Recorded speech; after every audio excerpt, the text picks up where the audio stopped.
Welcome to Life of Slaves. Today's account follows an enslaved mother whose children were sold to settle a $1,000 debt. What she did next seemed impossible. This is a painful, intense story of loss, desperation, and a choice no one believed she could make. Pause for a moment, breathe, and listen closely.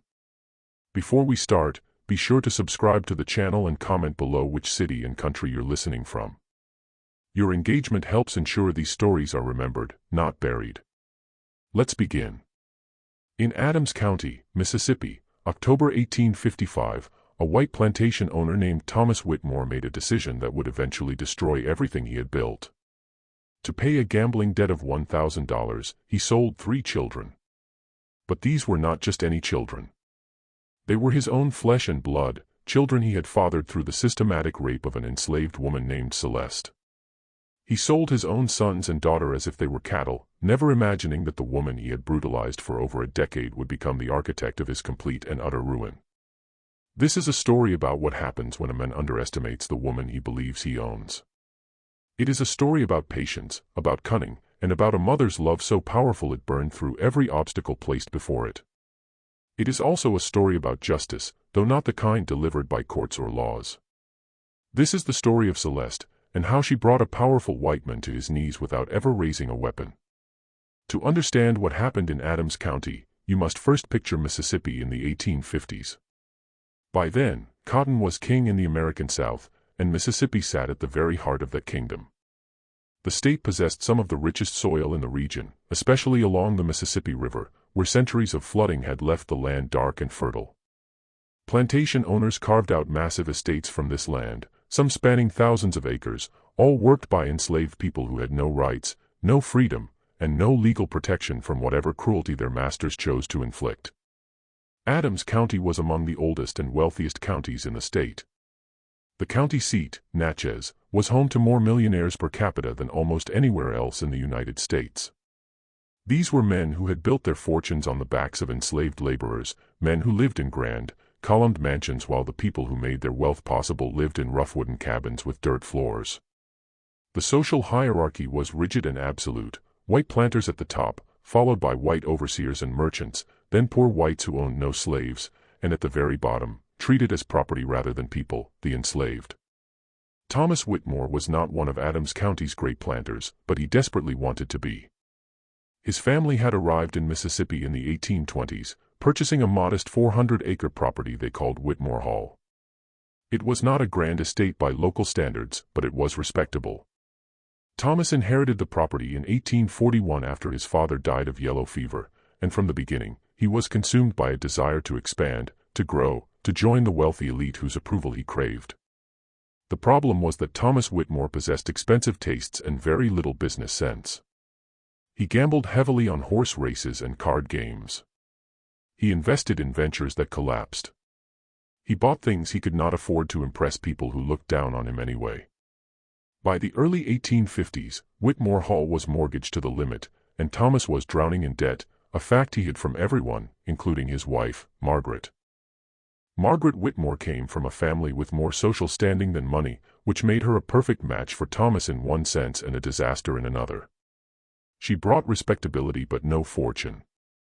She was a cold woman, rigid in her beliefs and obsessed with maintaining appearances. The couple had 2 sons together, both sent away to boarding school in Virginia at young ages. Margaret ran the household with an iron fist, spending most of her time in social activities with other plantation wives, pretending all was perfectly fine at Whitmore Hall. When our story begins, Whitmore Hall was home to roughly 47 enslaved people. They worked the cotton fields, tended livestock, maintained the house, and performed every task needed to keep the plantation running.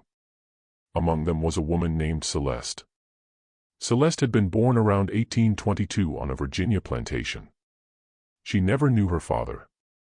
Her mother, Ruth, worked as a house slave and raised Celeste to be quiet, obedient, and invisible, survival skills in a world where attracting attention could get you beaten or sold.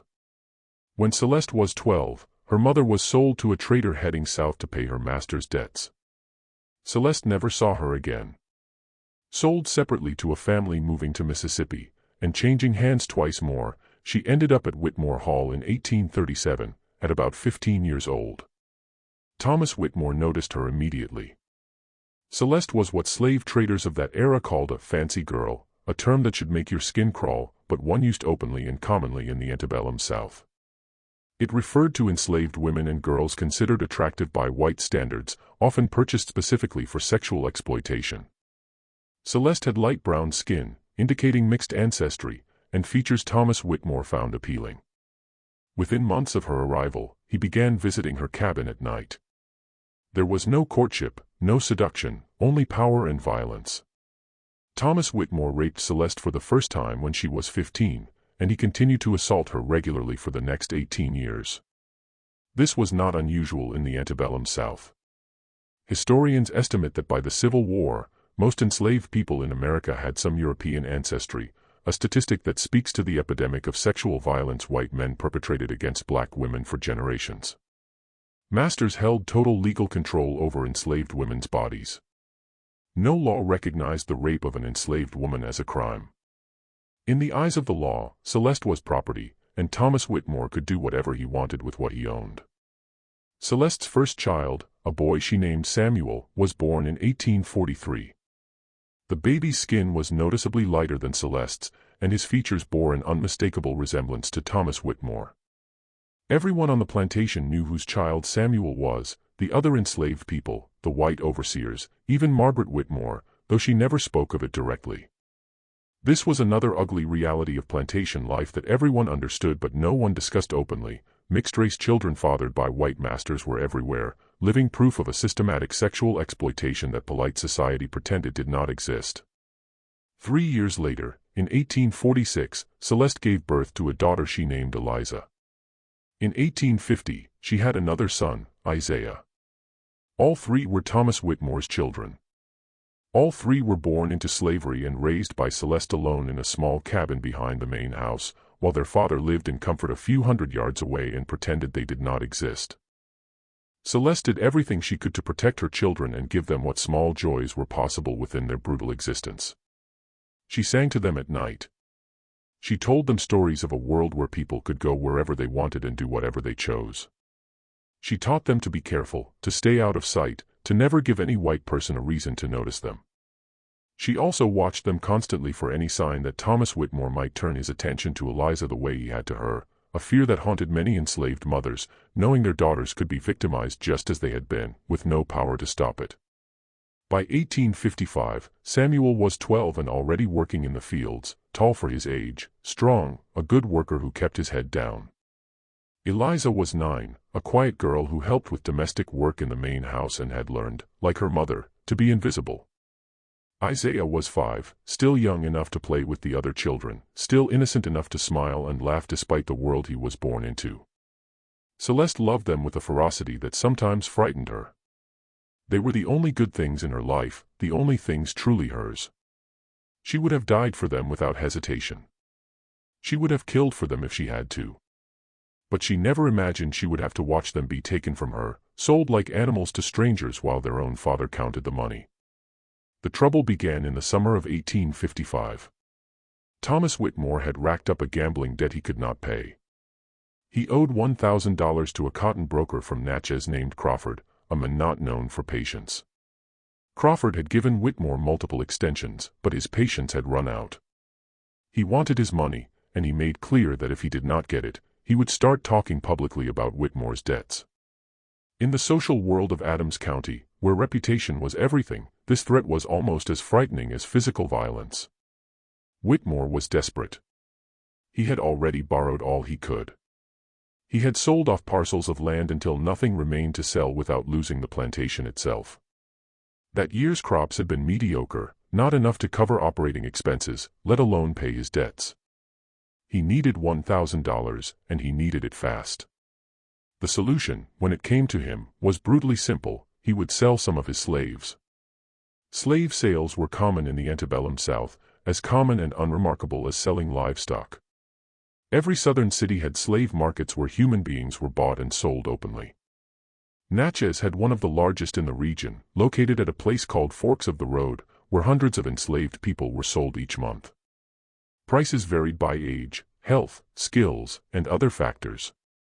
A healthy adult male field hand could fetch between $800 and $1,500.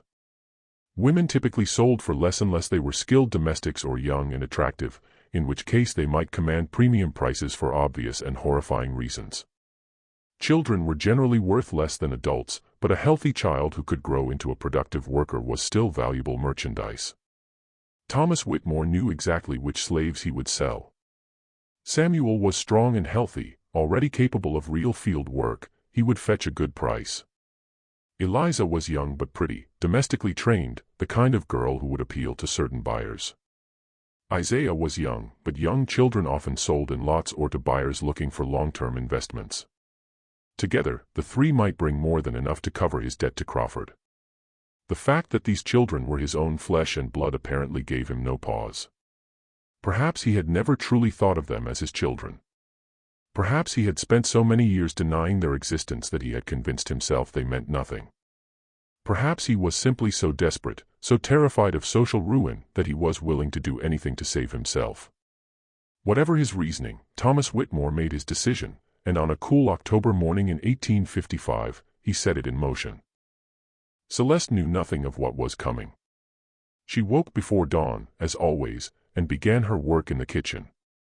Assigned to domestic work years earlier, she spent her days cooking, cleaning, and serving in the main house, while her children worked elsewhere. It was hard work, but it kept her close enough to sometimes catch glimpses of them and know they were all right. The first sign something was wrong came mid-morning. Celeste was in the kitchen when she heard more horses than usual approaching. She looked out and saw three well-dressed strangers riding up the drive with Thomas Whitmore, men who had the look of people come to do business. Something cold settled in Celeste's stomach. She had seen slave traders before. She had seen how they looked at human beings, how they assessed and calculated and reduced people to numbers and dollar signs. These men had that look. She tried to tell herself she was wrong, that Whitmore was selling field hands or older workers. But the cold feeling would not leave, and when she saw one of the men pointing toward where the children usually played, her heart stopped. Celeste moved without thinking.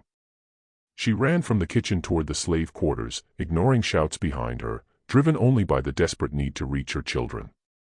She found Samuel first, grabbed his arm, and demanded to know where Eliza and Isaiah were. Before he could answer, she heard Eliza scream. The next few minutes were a nightmare Celeste would relive every night for years. White strangers were grabbing her children, dragging them toward waiting horses. Samuel fought back. A man hit him across the face so hard blood sprayed from his nose. Eliza cried and called for her mother, struggling against hands that gripped her thin arms like iron bands. Isaiah, just 5, stood frozen in terror, tears streaming down his face, too frightened to make a sound. Celeste threw herself at the men. She clawed, scratched, and bit, fighting with every ounce of strength. It made no difference. Someone hit her from behind, and she went down hard, her face striking dirt. By the time she pushed herself up, her children were being loaded into a wagon. Samuel, still fighting, had his hands tied. Eliza had gone limp, her eyes empty with shock. Isaiah cried for his mama, reaching his small arms toward her, calling her name over and over. And standing beside the wagon, watching with a blank expression, was Thomas Whitmore. Celeste looked at him, this man who had violated her for nearly 2 decades, who had fathered her children and was now selling them like livestock. And she felt something change inside her. The fear and desperation transformed into something else, something cold, patient, deadly. She did not scream. She did not beg. She simply looked at Thomas Whitmore. And in that moment, she made a silent vow. She did not know how, and she did not know when, but she would destroy him. She would take everything he had. She would make him suffer in ways he could not imagine. And then, when he had lost everything, she would find her children and bring them home. The wagon pulled away, carrying her children down the dusty road toward Natchez, where they would be separated and sold to different buyers. Samuel was sold to a cotton planter from Alabama named Jeremiah Stone. Eliza was purchased by a wealthy New Orleans family for domestic service. Isaiah, too young for immediate use, was sold cheaply to a Louisiana sugar plantation, where young children were often worked in the fields almost as soon as they could walk. In the span of a single morning, Thomas Whitmore had scattered his own children across 3 states. He paid off his debt to Crawford and returned to his life as if nothing had happened. He ate dinner that night in his fine dining room, served by enslaved people moving silently around him. He slept in his comfortable bed next to his wife, Margaret, who asked no questions about where the money had come from.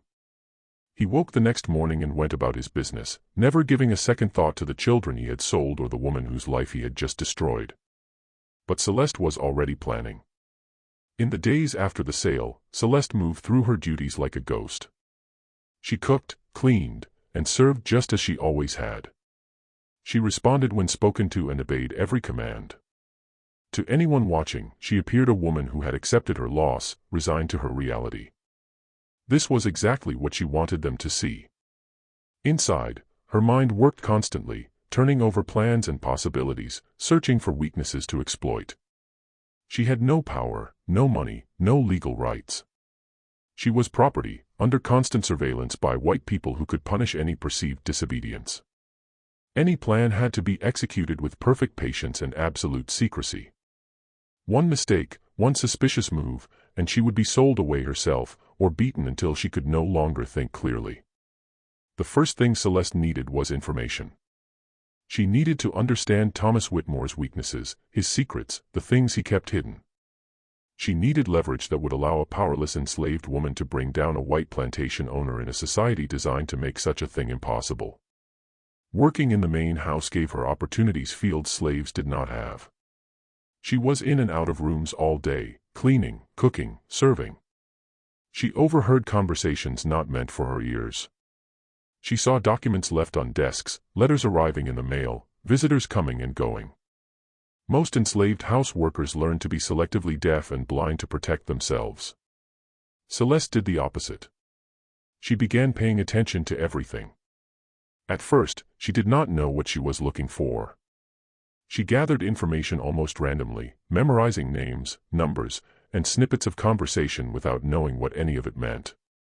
Thomas Whitmore talked about money troubles with visitors. Margaret Whitmore wrote letters to her sister complaining about her husband's gambling. The overseer reported on crop yields and slave productivity. Business associates discussed cotton prices and shipping arrangements. Celeste absorbed it all, filing everything away in her memory, waiting for something useful to emerge. The problem was that Celeste could not read. Like most enslaved people in the South, she had never been taught. In many Southern states, it was illegal to teach enslaved people to read and write. Slaveholders understood literacy was power, that a person who could read could access information, forge passes, communicate secretly. They kept their human property illiterate deliberately, as a form of control. But Celeste knew that if she was going to find what she needed, she would have to learn. And she knew exactly who could teach her. His name was Solomon. He was nearly 70, and had worked at Whitmore Hall since before Thomas was born. In his youth, he had been a house slave on a Virginia plantation where the master, unusually, had allowed some slaves to learn basic reading and arithmetic. Solomon had learned to read as a child and had kept that knowledge hidden for over 50 years. He was careful, never reading openly, never revealing his skill to anyone he did not trust absolutely. But Celeste had known him her whole time at Whitmore Hall, and she knew his secret. She had once seen him late at night reading a scrap of newspaper. He had looked up and seen her watching. For a long moment, they simply stared. Then she turned and walked away without a word, and neither had ever spoken of it. Now she went to Solomon and asked him to teach her. It was an enormous risk for both of them. If caught, the consequences would be severe. Solomon could be sold, beaten, possibly killed. Celeste could face the same. But Solomon looked at her and saw something in her eyes that made him agree. Maybe he recognized the rage and determination burning behind her calm exterior. Maybe he simply understood that some risks were worth taking. Whatever his reasons, he said yes. They began meeting in secret late at night in a corner of the barn, unlikely to be discovered. Solomon taught Celeste the alphabet, then simple words, then gradually more complex texts. Celeste was a fast learner, driven by a motivation that made her absorb information like dry soil absorbs rain. Within months, she could read basic documents. Within a year, she could read almost anything, though slowly and with effort. Now she could access information that had been closed to her before. She could read the letters Margaret Whitmore received and left lying around. She could read business documents in Thomas Whitmore's study when she cleaned. She could read receipts and records tracking every financial transaction on the plantation. And gradually, a picture began to form. Thomas Whitmore was not just struggling financially, he was on the verge of complete collapse. He owed money to almost everyone: banks, merchants, fellow planters. He had borrowed against the plantation itself, meaning if he defaulted, he could lose everything. His cotton yields had declined for years, partly because he refused to invest in proper land management, and partly because he worked his enslaved laborers so hard that productivity dropped from exhaustion and illness. His wife Margaret had a small inheritance kept separate from his finances, but even that was not enough to save him. Thomas Whitmore was a drowning man, pulling everyone around him under. This was useful, but not enough. Financial troubles might embarrass Whitmore, but they would not destroy him. Planters went into debt all the time. Many great Southern fortunes were built on borrowed money. Whitmore's creditors might pressure him, might force him to sell assets, but they would not bring him the ruin Celeste wanted. She needed something more, something that would turn his own community against him, make him an outcast, something unforgivable. She found it in the spring of 1857, almost 2 years after her children were sold. Celeste was cleaning Thomas Whitmore's study when she found a letter carelessly left in an unlocked drawer. It was addressed to a man named Harrison, one of Whitmore's oldest friends from school. The letter was several years old, dated from around Isaiah's birth, and written in Whitmore's own hand. What she read made her hands shake. The letter was casual, almost joking, the way men sometimes write to old friends when they think no one else will ever read their words. Whitmore complained about his wife, how cold and unaffectionate she was, and boasted about his relationship with Celeste. But it was not the relationship ordinary people might imagine. Whitmore wrote about his children, Samuel and Eliza and the baby just born, in a way that made his paternity absolutely clear. He made crude jokes about his shadow family in the slave quarters. He expressed satisfaction that his real legacy might be carried on by children who would never bear his name. He even mentioned physical characteristics that proved the children were his, details no one could know unless they had observed the children closely. It was a confession, written in his own hand, signed with his own name. And Celeste held it. She stood in the study, barely breathing, reading the letter over and over. Her heart pounded so hard she could feel it in her throat. She knew she had found what she was looking for. This letter, if it reached the right people, could destroy Thomas Whitmore more completely than any financial scandal. Here was the thing white Southern society refused to acknowledge openly, but could not ignore when confronted with proof. Masters fathered children with enslaved women constantly, but they did not admit it. They did not write about it. They certainly did not joke about it in letters that could fall into the wrong hands. The whole system depended on a collective denial, a willingness to pretend that light-skinned children in the slave quarters had simply appeared from nowhere. When a man was publicly exposed as the father of enslaved children, when the evidence was undeniable, the social consequences could be devastating. Other planters would distance themselves. Business partners would cut ties. The polite fiction holding the whole rotten system together would be exposed as a lie, and everyone who had participated in that fiction would resent the men who forced them to confront it. But the financial implications were even more significant. Thomas Whitmore had not just fathered children with an enslaved woman, he had sold those children. And the buyers believed they were purchasing what the slave trade called full-blooded Negroes, not the mixed-race children of a white planter. In the twisted logic of the antebellum slave market, this was fraud. The buyers had paid for one type of merchandise and received another. They could demand refunds. They could sue.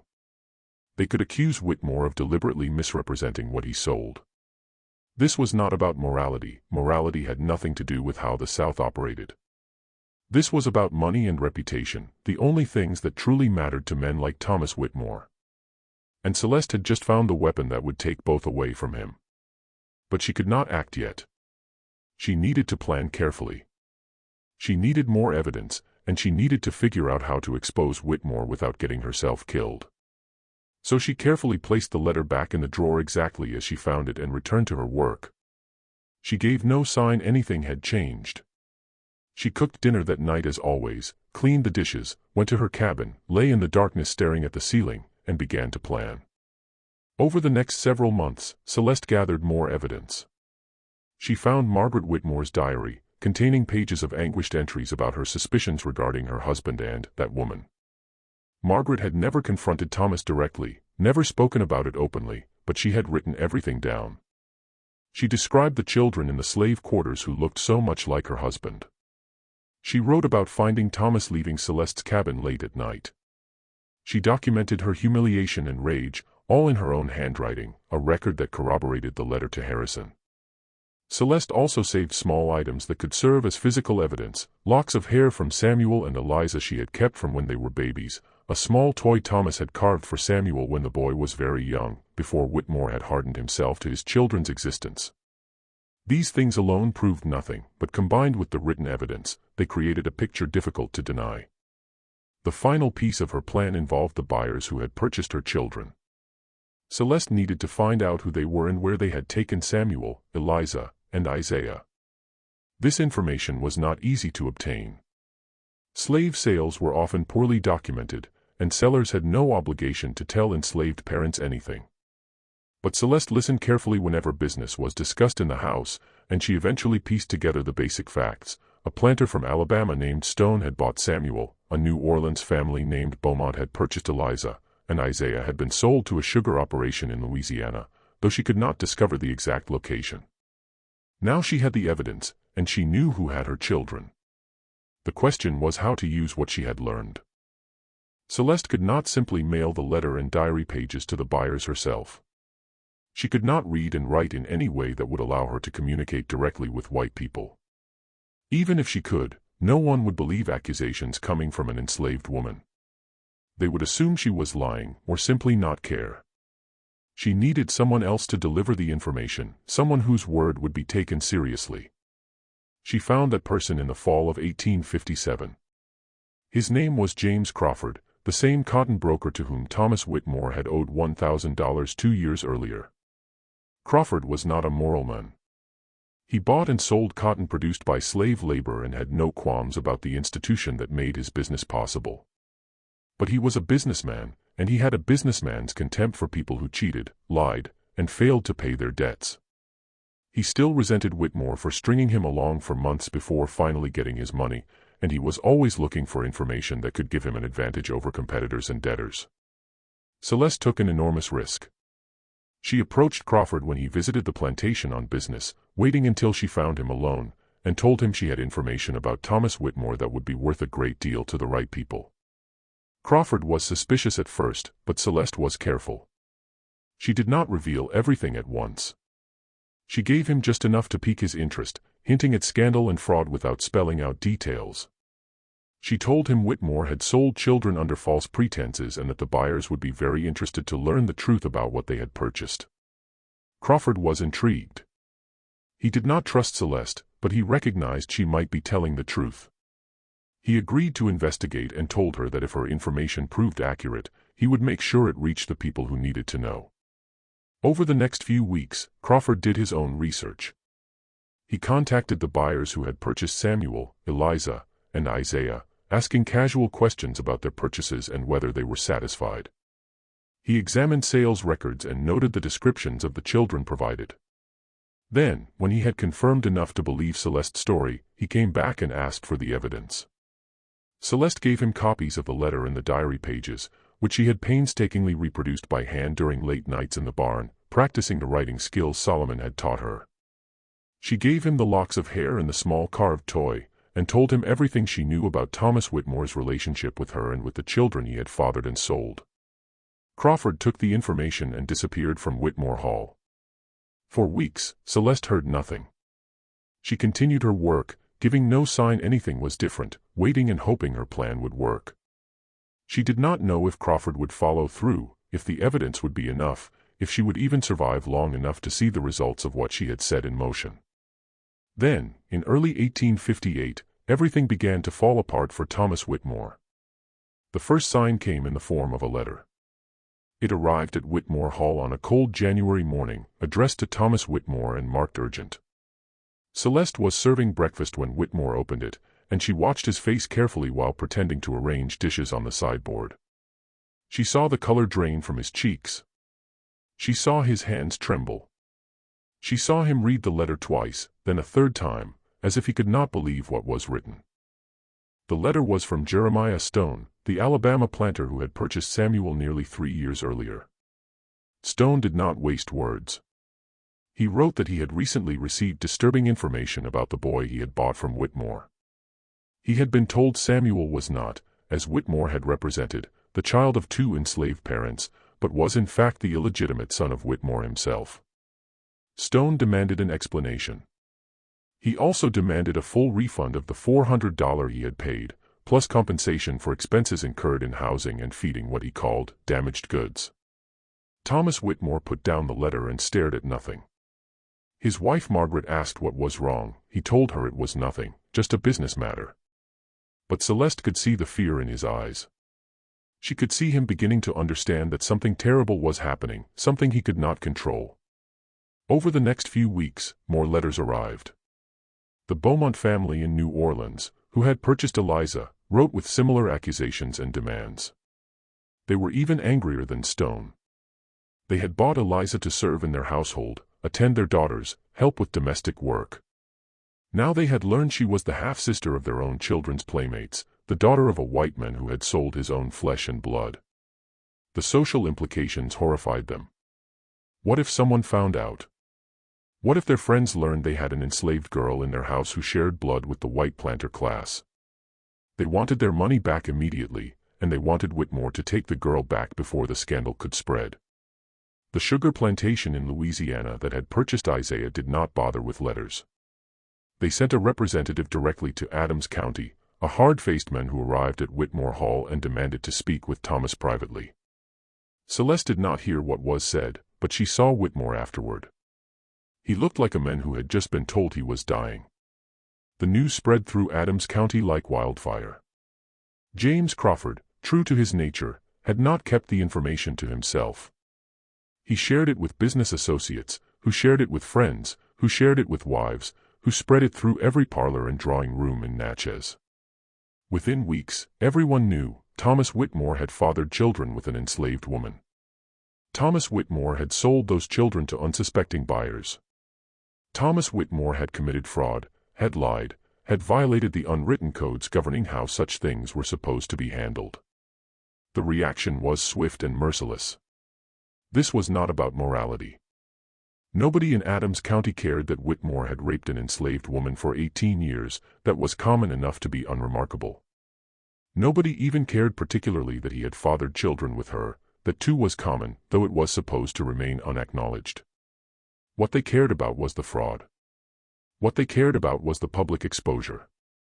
What they cared about was that Whitmore had been caught, that his dirty secrets had been dragged into the light, and that his carelessness now threatened to expose the whole rotten system they all participated in.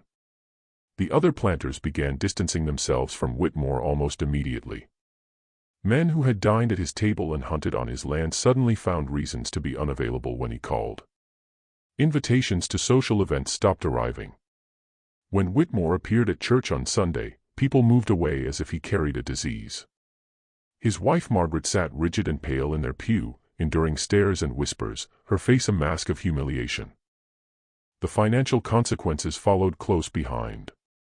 Whitmore's creditors, patient for years, suddenly demanded immediate payment of all outstanding debts. Banks that had extended credit called in their loans.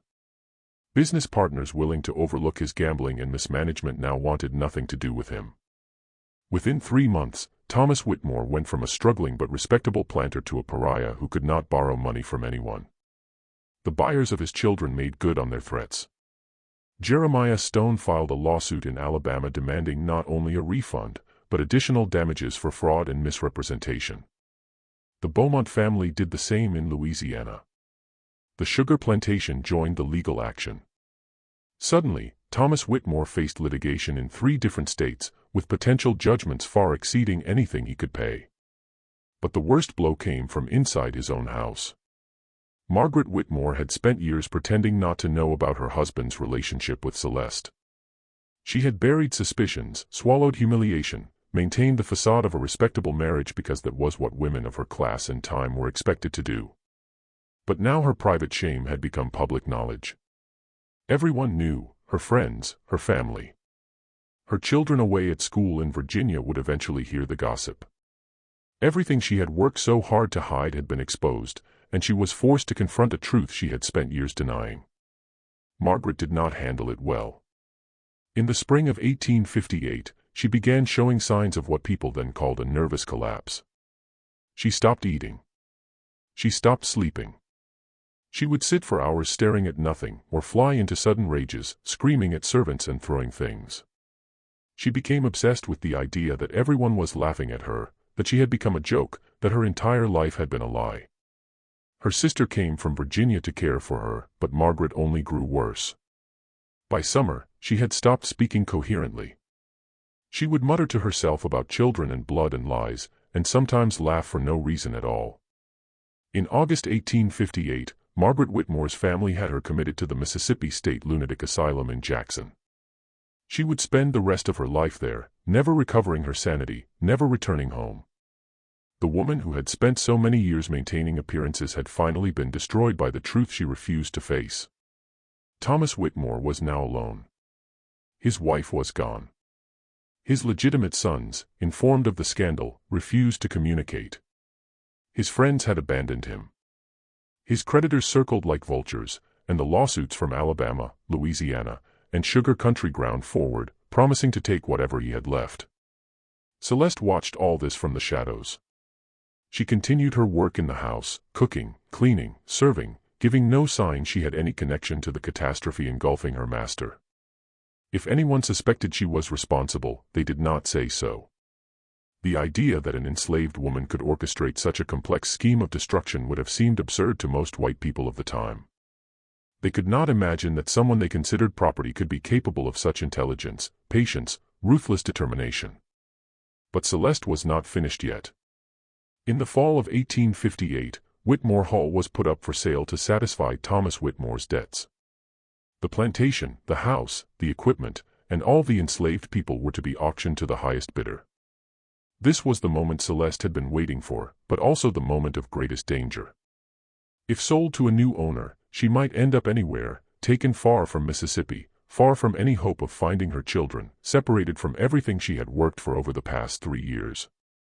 She had one more card to play. James Crawford, the cotton broker who had helped spread the information about Whitmore, had become something unexpected over the past year. He had become, if not an ally, at least a useful contact.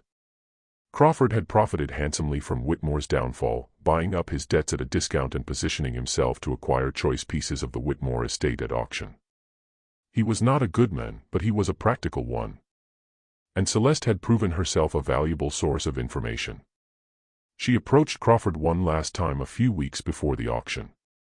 She told him she wanted to be free. She told him she had more information about other planters in the county, secrets she had overheard during her years of service in the Whitmore house. She could be useful to him, she said, could continue gathering information, providing advantages over competitors. All she wanted in return was her freedom. Crawford considered the offer. He was a businessman, and he recognized a good deal. An enslaved woman who could read, who had proven capable of gathering and using sensitive information, who had connections throughout the domestic slave networks of Adams County, such a person was worth far more free than enslaved. If he bought her and set her free, she would owe him. She would work for him willingly out of gratitude and self-interest, rather than under compulsion, and he would have a spy in places he could never go himself. He agreed. At the auction of the Whitmore estate in October 1858, James Crawford purchased Celeste for $350. 1 week later, he signed the papers legally manumitting her, making her a free woman for the first time in her life. She was approximately 36 years old. She had spent more than 2 decades in slavery. And now, finally, she could begin the work she had been planning since the day her children were taken from her. Finding her children would not be easy. The South in 1858 was vast and hostile territory for a free black woman traveling alone. The Fugitive Slave Act of 1850 meant any black person could be seized and claimed as a runaway with almost no legal protection. Free papers could be stolen, destroyed, or simply ignored by white people unwilling to acknowledge them. Traveling between states required navigating a maze of local laws and customs, any of which could result in imprisonment or worse. And the people who had her children had no legal obligation to sell them, no matter how much money Celeste might offer. But Celeste had advantages most in her position did not. She could read and write. She had connections to James Crawford and, through him, to a network of merchants and traders doing business throughout the South. She had spent 3 years gathering information about the slave trade, learning how it worked, understanding the routes, markets, and paperwork that moved human beings from place to place. And she had a determination nothing could shake. She also had money, not much, but some. Crawford had given her a small sum as part of their arrangement, enough to travel and support herself for a few months. She supplemented this by working as a domestic servant in Natchez, saving every penny, building a fund to buy her children's freedom. Her first target was Samuel. Samuel had been sold to Jeremiah Stone, a cotton planter in Marengo County, Alabama. Celeste knew from Crawford's contacts that Stone was one of the plaintiffs in the lawsuit against Whitmore, meaning he was angry, meaning he might be willing to negotiate. She traveled to Alabama in the spring of 1859, carrying her free papers and letters of introduction from Crawford, and presented herself at Stone's plantation. The meeting did not go well at first. Stone was suspicious of a free black woman traveling alone, asking questions about one of his slaves. He threatened to have her arrested as a troublemaker. But Celeste was calm and persistent. She explained Samuel was her son. She explained she had money. She offered to buy him at a fair price, higher than what Stone had originally paid. She appealed to his self-interest, pointing out he was still entangled in expensive litigation with Whitmore, and selling Samuel would be one less complication. Stone thought it over. He had never been comfortable with Samuel, not since learning the truth about the boy's parentage. The presence of a white man's son among his slaves was an awkward reminder of things he preferred not to think about. And Celeste was offering cash, more than the boy was worth on the open market. He agreed to sell. The price was $500, more than Celeste had. She returned to Mississippi and spent 6 months working and saving, borrowing small amounts from Crawford and from free black communities in Natchez who supported her cause. By fall 1859, she had the money. She returned to Alabama, paid Jeremiah Stone, and walked out of his plantation with her son. Samuel was 15. He barely recognized his mother. He had spent 4 years as a field hand, working dawn to dusk, beaten when he slowed, half-starved during lean times. The boy who had fought against the men who took him was now a young man with scars on his back and a weariness in his eyes that broke Celeste's heart. But he was alive. He was free. And he was with her. They traveled back to Mississippi together, and Celeste immediately began planning the next rescue. Eliza was in New Orleans, still owned by the Beaumont family. This would be more complicated. New Orleans was a large city with a complex slave market, and the Beaumonts were wealthy, possibly unwilling to sell. But Celeste had learned from her first success. She knew patience and persistence could overcome seemingly impossible obstacles. She traveled to New Orleans in early 1860 and spent weeks gathering information about the Beaumont household. She learned their routines, financial situation, social connections. She learned Eliza had become a skilled seamstress, making her more valuable, but also that the family was preparing to move to France to escape growing tensions over slavery dividing the country. They would not want to take their slaves. They would be looking to sell. Celeste positioned herself as a buyer. She used Crawford's connections to present herself as a representative of a free black community in Ohio looking to purchase enslaved people and bring them north to freedom. It was a story plausible enough to be believed, giving her cover from too many questions. The Beaumonts agreed to sell Eliza for $600, more money than Celeste had ever seen. But she had been preparing. She had saved. She had borrowed. She had done everything necessary to have funds ready when the moment came. In March 1860, Celeste bought her daughter's freedom. Eliza was 13. She was thin and quiet, with eyes that seemed too old for her face. She had spent nearly 5 years serving in the Beaumont household, learning to sew, clean, make herself useful, learning to be invisible the way her mother had learned decades before. When Celeste found her and told her who she was, Eliza did not cry. She did not speak. She simply stared at her mother for a long moment, then nodded as if she had always known this day would come. Now Celeste had 2 of her children. But Isaiah was still missing. Finding Isaiah was the hardest task of all. He had been sold to a sugar plantation in Louisiana, but Celeste had never been able to determine exactly which one. Sugar country was a different world from the cotton plantations she knew, more brutal, more deadly. Enslaved people on sugar plantations had shorter life expectancies than almost anywhere else in the South, worked to death in grinding mills and boiling houses where raw cane was processed into sugar. A child sold into that world at 5 might not have survived to 10. Celeste spent more than 2 years searching for her youngest son. She traveled throughout Louisiana, following rumors and leads that often proved false. She bribed overseers and clerks for access to plantation records. She questioned enslaved people who might have seen a boy matching Isaiah's description. She faced constant danger from suspicious white people who did not like free blacks asking questions, from slave catchers seeing an opportunity to kidnap and sell her back into bondage, from the simple hazards of travel in a region on the brink of civil war. The war itself complicated everything.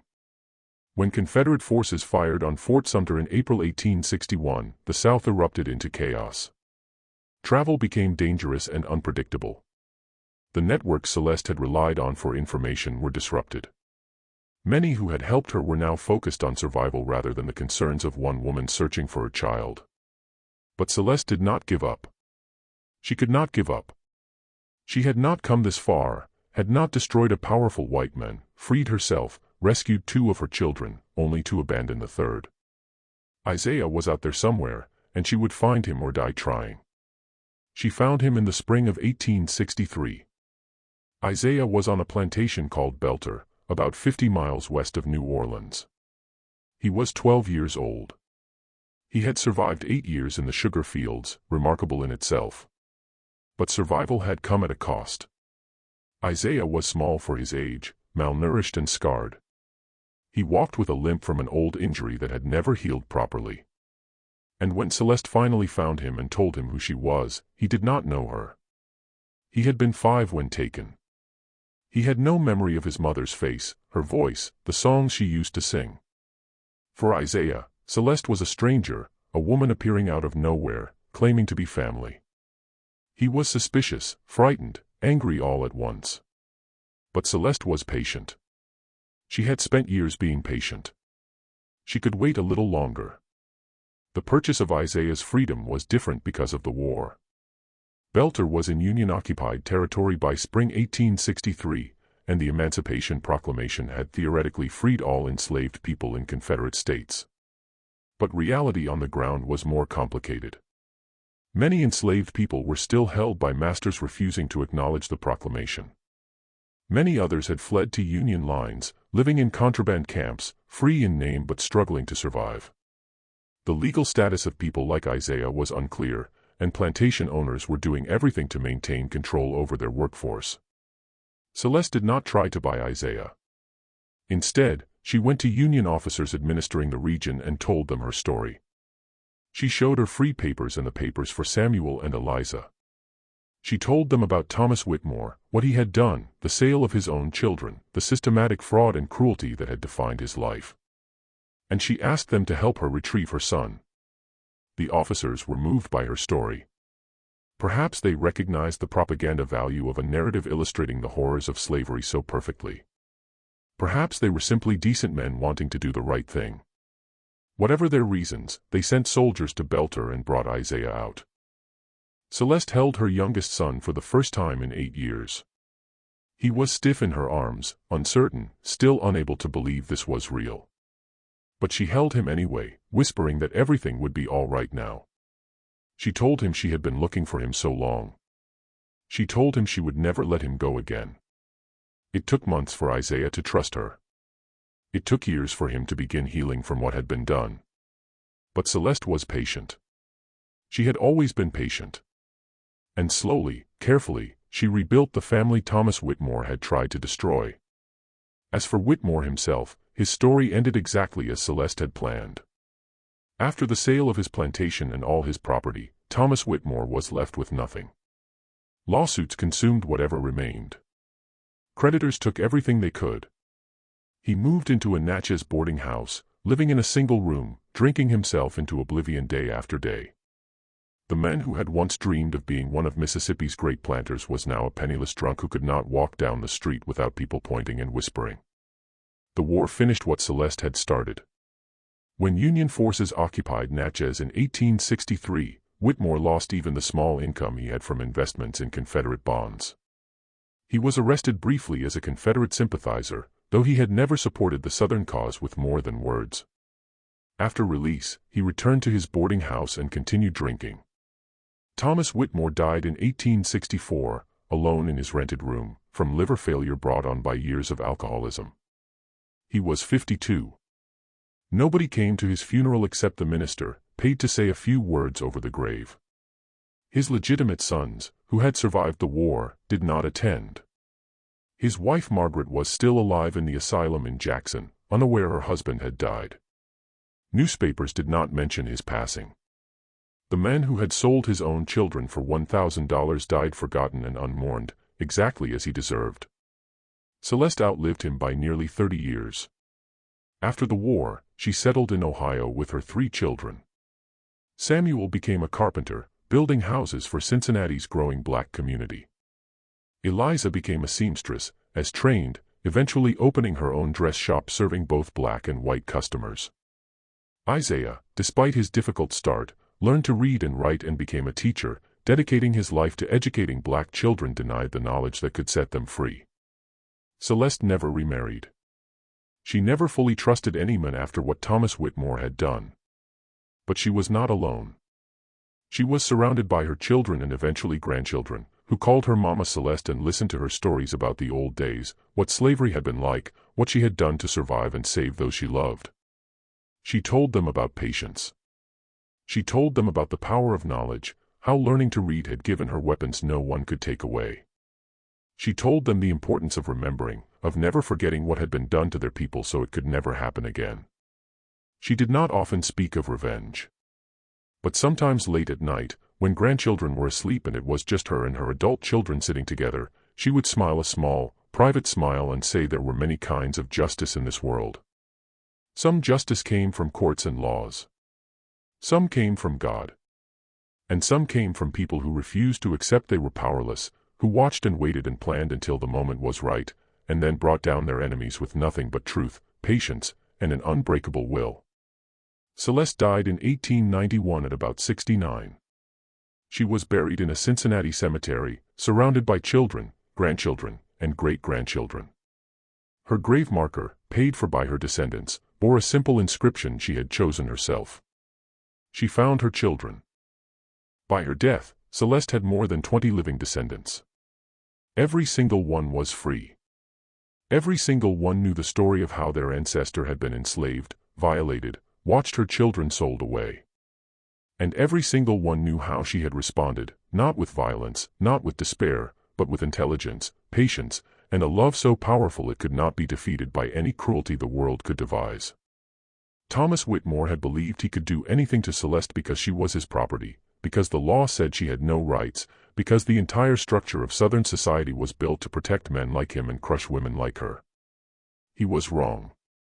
The system that seemed so powerful, so permanent, so impossible to challenge was built on lies, cruelty, and the systematic denial of human dignity. And systems built on such foundations are always more fragile than they appear. Celeste understood something Whitmore never did: power is not always visible. It does not always come from wealth, weapons, or legal authority. Sometimes power comes from knowing what your enemy wants to hide. Sometimes it comes from patience, from the willingness to wait years for the right moment. Sometimes it comes from love, from the desperate determination of a mother who will move heaven and earth to save her children. The enslaved woman Thomas Whitmore thought he owned turned out to be the architect of his destruction. The children he sold like livestock grew up to be free citizens of a nation that had abolished the institution once holding them in chains. The family he tried to scatter across 3 states came back together and built a legacy that would outlast his name by generations. Some debts are not paid in money. Some debts are paid in ruin. And some chains, the chains of determination, love, and righteous anger, are stronger than any metal.